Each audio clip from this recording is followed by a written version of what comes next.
Volodymyr Zelensky responded to Donald Trump's accusations regarding the elections and a peace deal, which the President of the United States made in an interview with Politico the day before. In particular, Trump complained that elections should be held in Ukraine because, according to him, the country no longer resembles a democracy, and also stated that Zelensky would have to agree to the proposed terms because he is losing. The president of Ukraine responded, "I am ready to hold elections if the US and Europe guarantee the security of their conduct.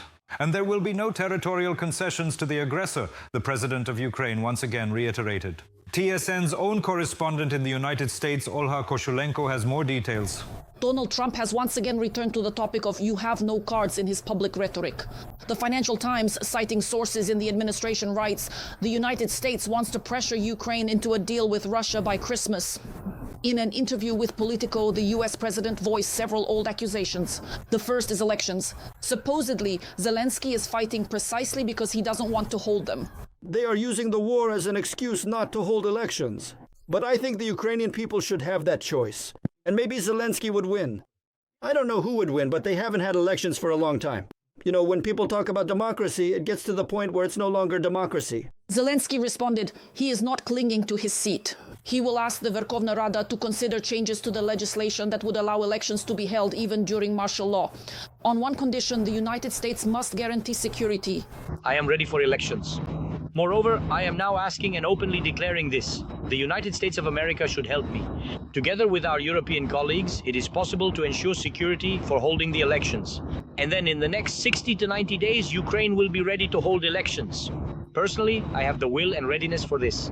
Without giving any reasons, Trump, who not long ago called Russia a paper tiger that doesn't know how to fight, announced Moscow will win simply because it is much larger than Ukraine.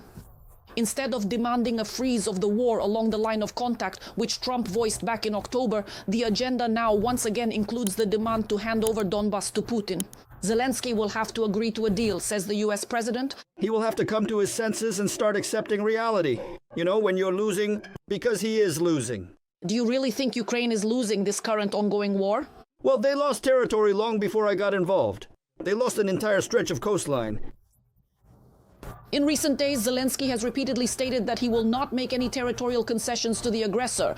These days, he is coordinating joint proposals with European partners for the American peace plan, which, according to him, currently consists of 20 points. Separate documents outline security guarantees for Ukraine and a plan for economic recovery.